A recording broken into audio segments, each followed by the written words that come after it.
Thanks again for joining us for this edition of the Wellbeing web series, Recharging Your Resilience. My name's Todd McCauley. I'm the Financial Wellbeing Officer at UK here within Human Resources. Today's presentation is called Preparing for a Resilient Retirement. So here are what I think are the keys to a resilient retirement and things that you can work on no matter how old you are. So I hope that we have people, or whatever point of your career you're in, I hope that we have the wide range of folks like we have as employees here at UK, people that could have joined us for their first day in their first new job, or folks that are a day away from retirement. I think that there are still things that anybody at any point in their career can do to prepare for a resilient retirement. This is a sunrise, not a sunset. I really think that retirement is a new beginning rather than an end to a job or a career that you may have had. We're going to talk today about awareness, support, and flexibility, three keys to a resilient retirement. So some things that you can do to expand your awareness. Like I said, awareness is one of the keys to a resilient retirement. I think going into retirement with your eyes wide open, so to speak, helps a lot of people.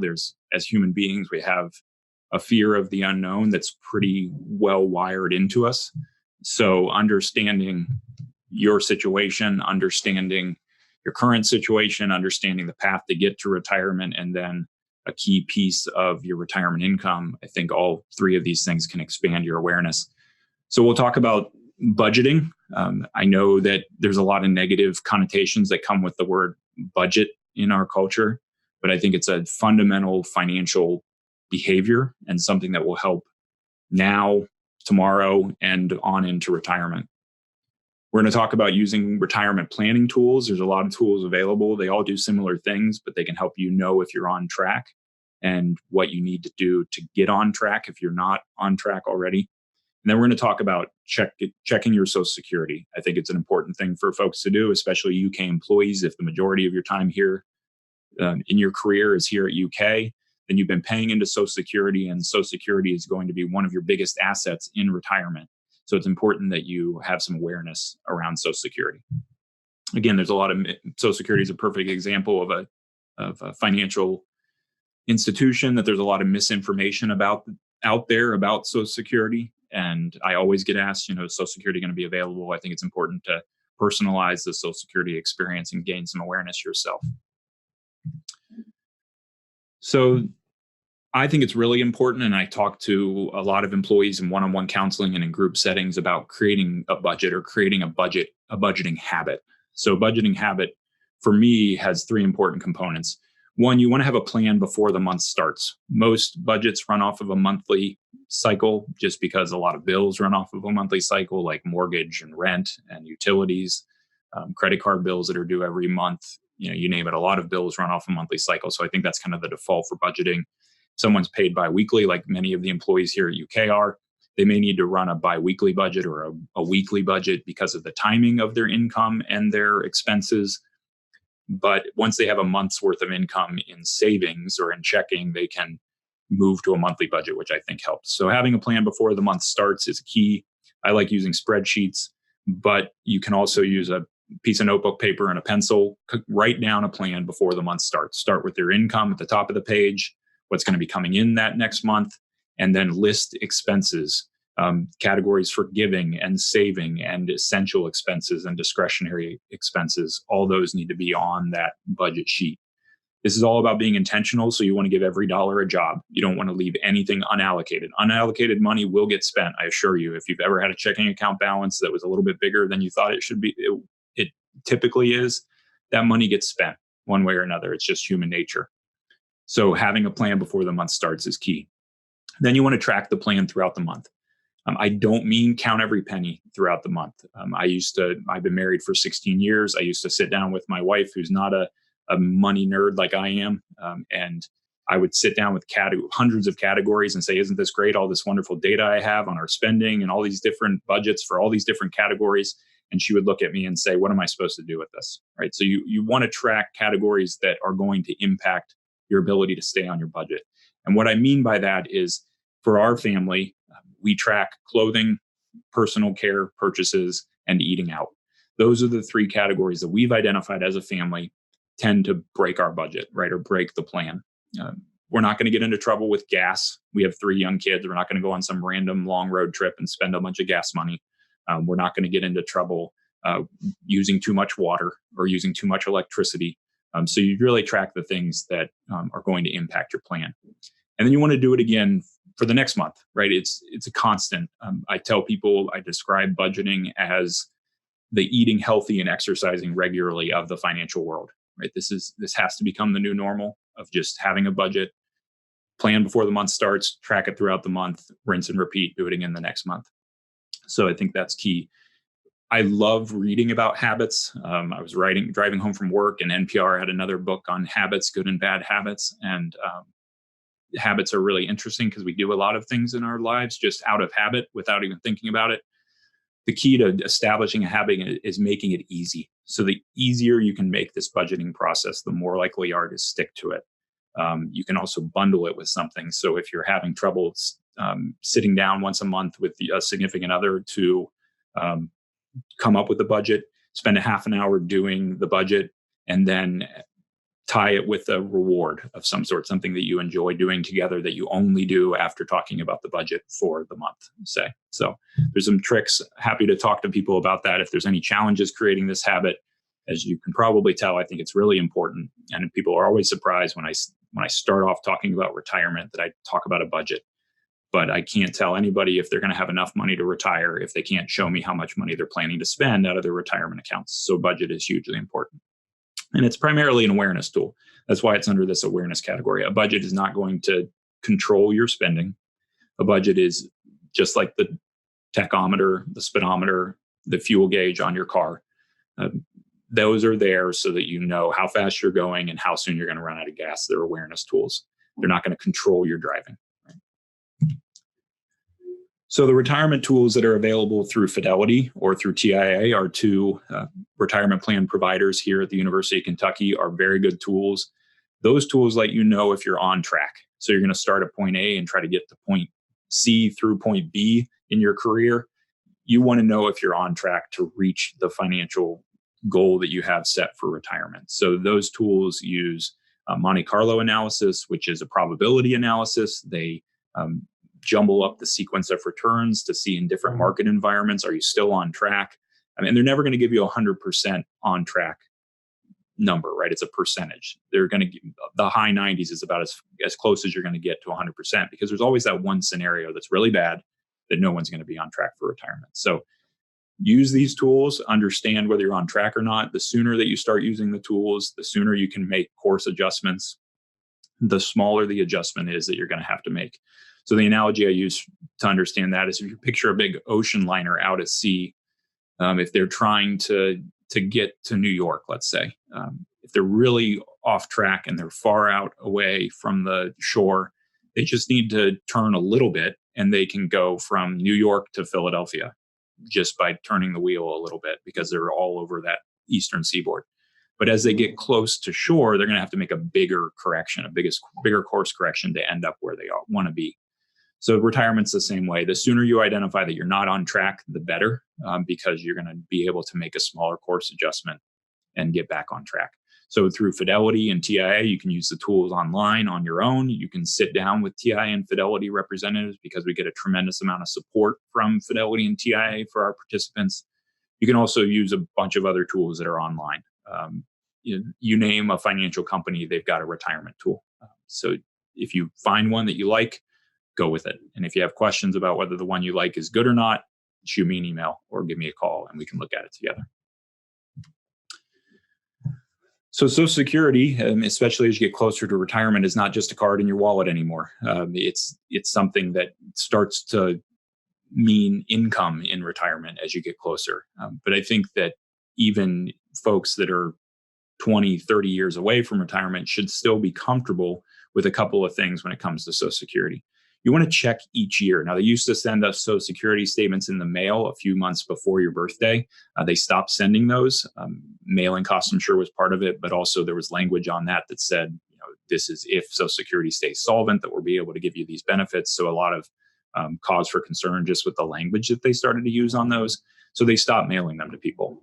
You can still check every year, and you should double check that your wages have showed up correctly in Social Security's database, because each year the W-2 information from employers like UK gets sent to Social Security, and they show your Social Security wages, which go into your income calculation on that report each year. So tax time, once you filed your returns, you've got your W-2, go to the website. SSA.gov is the Social Security website. There may be, excuse me, if there's government website designers out there, but frankly, most government websites are not very good in my opinion, but this is a good one, right? This is a really easy website to log into. They have great calculators. You can look at your benefits. You can check your earnings record. And I encourage you to do that. The other thing that I want to make sure people are aware of with Social Security is there are local offices. Now, the local offices here in Lexington and in Frankfurt are the two most common that UK employees are going to, but I'm sure that there's one in Louisville. There's others around the state, perhaps. Those offices are there to help you and to answer questions. So you can rely on that. It's definitely a meeting we recommend as someone's getting ready to file for Social Security and to claim those benefits. But even earlier on in your career, if you have questions, feel free to reach out to those offices. The one piece of feedback I do get from folks that call Social Security or meet with Social Security is that they are not very forthcoming with information. And I think it's something that people need to expect. And I think there's an important reason for that. The Social Security Administration cannot give advice. They're prohibited from giving advice about when to file or financial advice, anything like that. So you have to go in with specific questions for them, and they will answer your specific questions. If you don't go in with specific questions and say, hey, what else should I know about, or what else should I do? Now you're starting to get into the realm of advice. And so the people will say, hey, they didn't tell me anything. Well, if you don't ask questions, they're not going to tell you anything. So again, reach out to me, reach out to advisors. If you're working with advisors, they can equip you with the questions to ask to Social Security. So we talked a little bit about awareness, some of the things that you can do to build awareness. I think it's also important to develop support when it comes to retirement. So we're going to talk a little bit about social supports. We're going to talk about emotional supports, and we are going to talk about financial supports. So you may be surprised that here we are in a retirement presentation, and I'm going to talk about things that are not financial issues, right? Or not perceived to be financial issues. So they're not perceived to be retirement issues, because often we think first and foremost as retirement is saving, investing, and money, right? And so there's much more to retirement. I've now talked to individuals, UK employees, and in previous years as a financial advisor, I've talked to folks for 20 years about retirement. And I can tell you that for most people, the financial part of retirement is what it is. It's going to take care of itself. It's going to not take care of itself, but that is much more concrete and in some ways easier to understand than the social aspects of retirement and the emotional aspects of retirement. So I think it's really important to develop support in all three of these areas. So relationships change, and relationships change whenever the situation changes. And retirement for a lot of folks, if retirement is literally working 40 plus hours one day and then not working at all the next day, that's a big transition. So relationships are going to change. Ask any spouse that was at home primarily on their own and then had the other spouse or significant other retire and now was around the house for the 40 hours a day or 40 hours a week that they were at work. People have expectations in relationships. And so as the relationship changes, those expectations are going to change as well. I know that my mother-in-law and my father-in-law didn't get along very well that first year that he was retired. And that's fine. I mean, they were able to work through it, but she had different expectations for his retirement than he did. So those relationships are going to change. So you want to build support and kind of strengthen these relationships in anticipation of these big changes so that you can weather the storm in those relationships, because they're really important. So you want to start with your family and friends, right? The existing network that you have, and look at how those relationships will change in retirement, what you can do to strengthen those relationships now. I think that when you're looking at friends specifically, you want to consider that a lot of our friends, maybe more acquaintances, depending on the individual, but a lot of those connections are related to our work, right? So if you if your best friends are the people that you see every day when you go to work, and you're there 40 hours a week at work, when you're retired, those relationships are obviously going to change, right? You're going to spend a significantly less time with those individuals. So thinking about how those relationships will change is important, and making sure that you have relationships that will change less than those work relationships, I think, is key. Join a group. So what I mean by this is join something other than a work affiliated group, because those work affiliated groups are going to be affected by your retirement. So join a group through your church or religious organization, join a group through a sport that you love, join a team. You find something where you can connect with groups of people that is not related to your work. And for folks that may have worked for 20, 30, or 40 years before they retire, if you've been at one employer, this may be surprisingly hard. I know I tried to help my father a little bit with the emotional aspects of retirement after he had spent 41 years working at Kroger, and all of his relationships, a lot of his social events and time that he spent socially was affiliated with work. And he was working, 60 plus hours a week by the end of his career. So he needed something to retire to, a group that he could retire to rather than just retiring from work. So I think it's really important to do that and keep it local. All I mean by this is that there's a lot of research now showing up that, we are designed or evolved to work with, to relate to people best face to face, when we can read body language and we can talk and we can hear inflection better in face-to-face environment than over the phone or even over a webcam.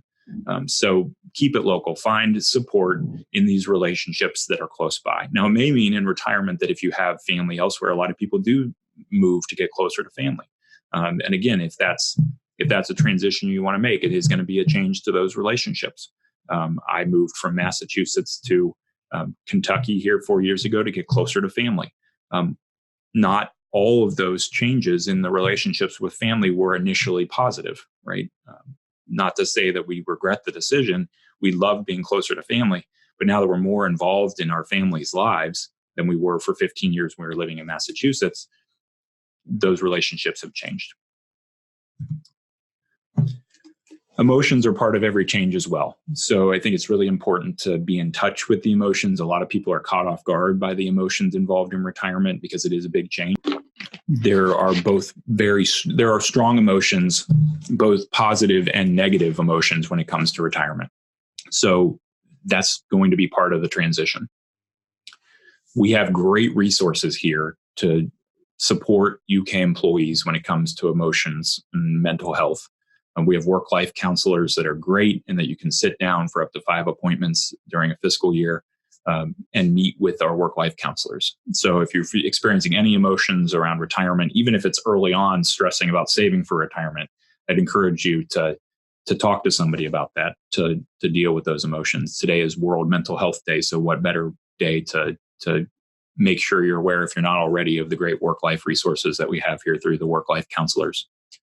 Find a retirement mentor. And what I mean by that is find someone that you respect, that has gone through this transition ahead of you, and ask them to talk to you about the emotions that were involved. Ask them to talk about what worked and what didn't work. We have a retirement conference every year, and we hopefully can tap into some of these retiree resources to help employees understand what that transition felt like, what the emotions were that they dealt with. And then I also want to make sure people are aware of the Be Well resources here through Health and Wellness at UK.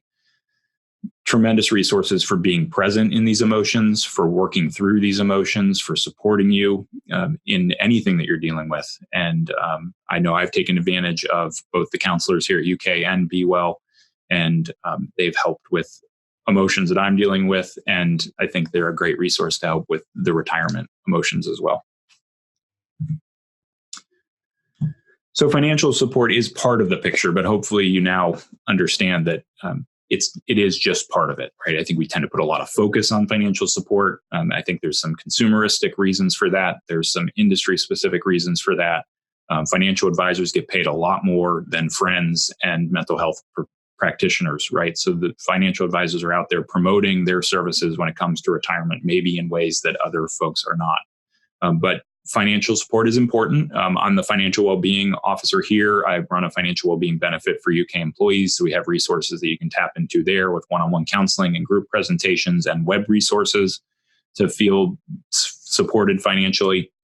TI and Fidelity, as I mentioned earlier, are a great resource for employees here. You can meet with TI and Fidelity for free because we have a large retirement plan with these providers. They come onto campus regularly. They have offices here in town.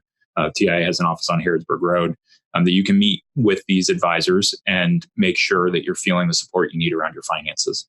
There are also plenty of advisors in town that are willing to work with UK employees. You may also want to consider adding an accountant or an attorney to your financial support network as you're making the transition to retirement. So, like I said, this is a part of it for sure, and there's good resources that you can tap into there. The top two, I should point out, working with Fidelity and TIA up to a certain point and working with any financial well-being resources we have here are free.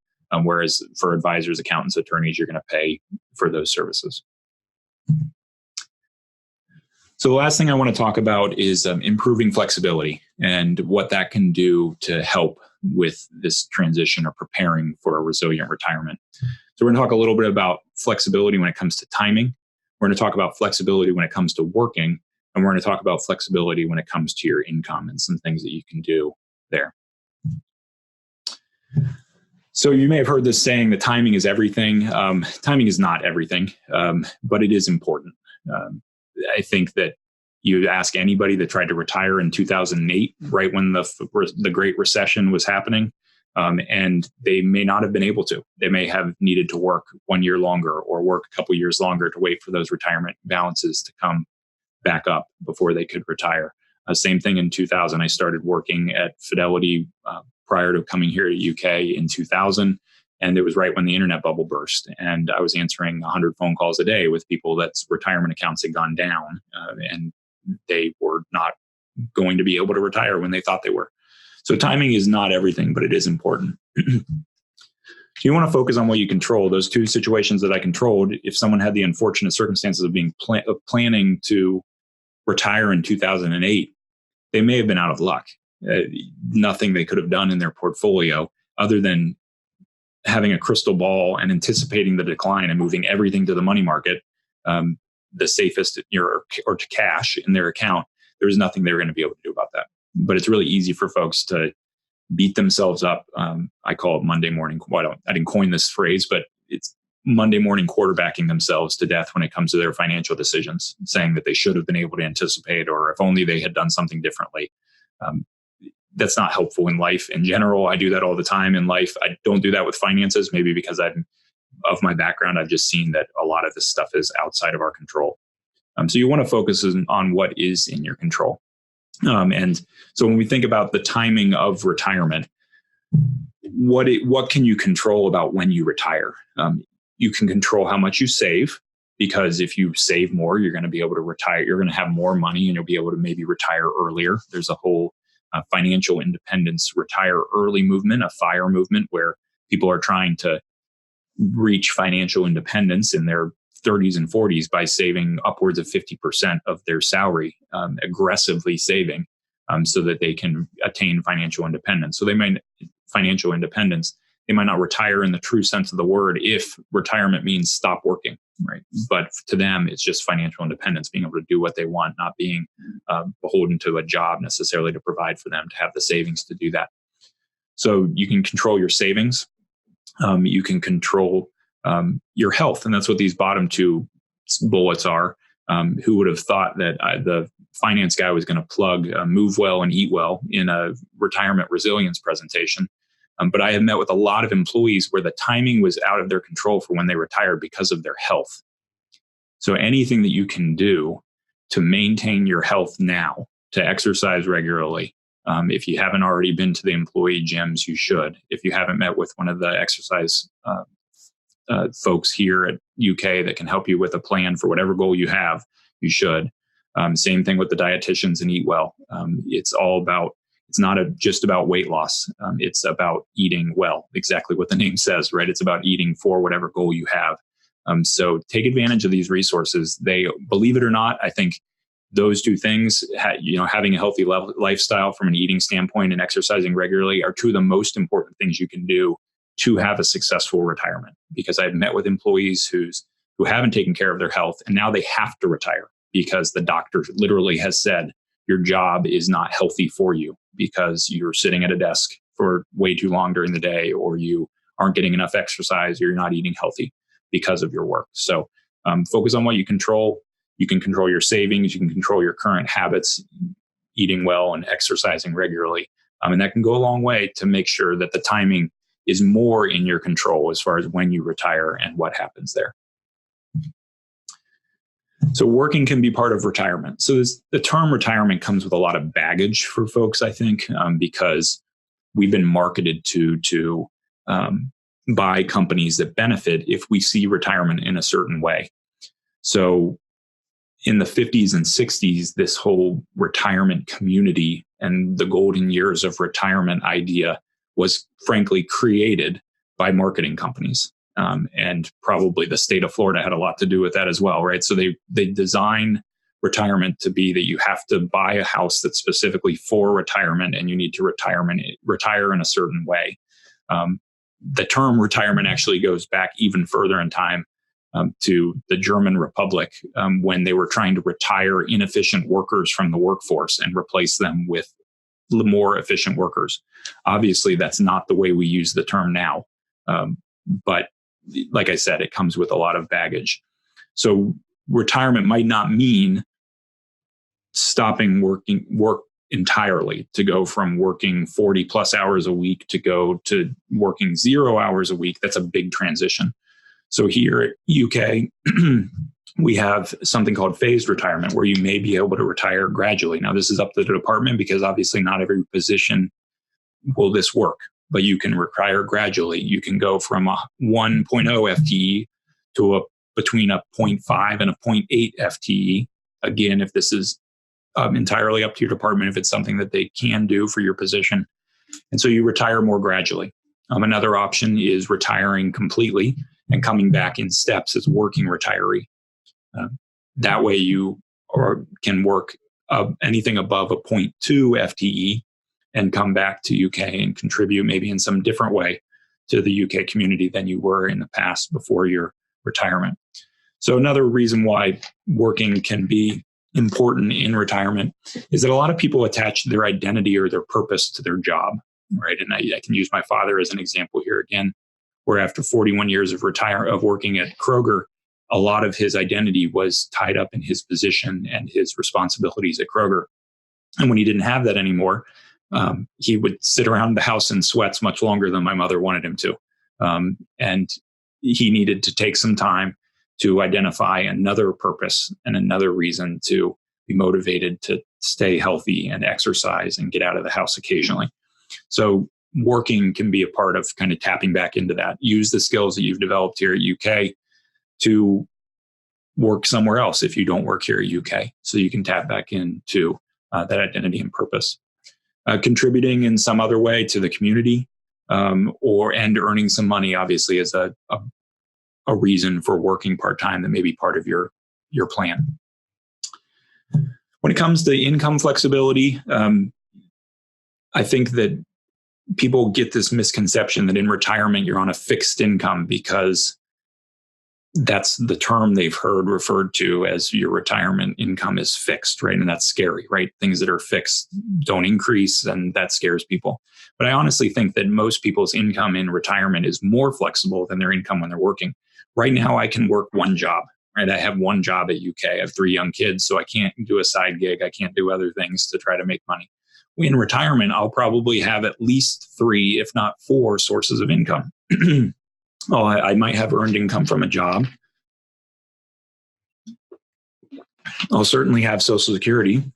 I can use annuities which is an income producing investment to pay out my retirement accounts gradually. I can rely on my savings, and then I'll have retirement accounts from Fidelity, TI, or other jobs that I've had prior to UK that I can use for my retirement income. So there's more flexibility here than I think people realize. So trying to identify where your sources of income are and trying to add flexibility is key here too. So if you have pre and post-tax different savings accounts, looking at those as two different income sources and trying to create some flexibility by building both of those is important as well. So hopefully this helps. Again, this is a sunrise, not a sunset. This is all about this next chapter in people's lives and preparing for a resilient retirement. Hopefully I gave you some ideas for expanding awareness when it comes to some of the financial things, developing support for this transition through the relationships that you have or that you will develop, and then improving your flexibility, making sure that you're able to be flexible when it comes to the timing and your income and things like that in retirement. Here's a little bit more about what I provide to UK employees. So I'm the UK Financial Wellbeing Officer. I do one-on-one counseling, up to 5 appointments a year for folks on the one-to-one counseling. Web resources, we have a great partnership with a company called Enrich that has a website without any advertisements, which is surprisingly refreshing after trying to surf the web and getting bombarded by ads all the time. We also do group and departmental presentations on any topic. So if you can get folks together, 10 people in a room, we can do a Zoom meeting. So if you're not even on campus, I can be there to talk about retirement, budgeting, saving, college savings, you name it. You can get more information on our website. It's through the HR website here at UK, so uky.edu/HR/financial wellbeing. Our next presentation in the Wellbeing web series, Recharging Your Resilience, will be presented by Ann Bassoni on November 14th at 12:15. Ann is one of the work-life counselors that I mentioned in my presentation, a great counselor and somebody that has a tremendous amount of knowledge to share with UK employees. She'll be talking about coping with grief during the holidays. Thank you very much for your time. I appreciate all the attendance. And if you have questions, don't hesitate to reach out to me. Have a great day.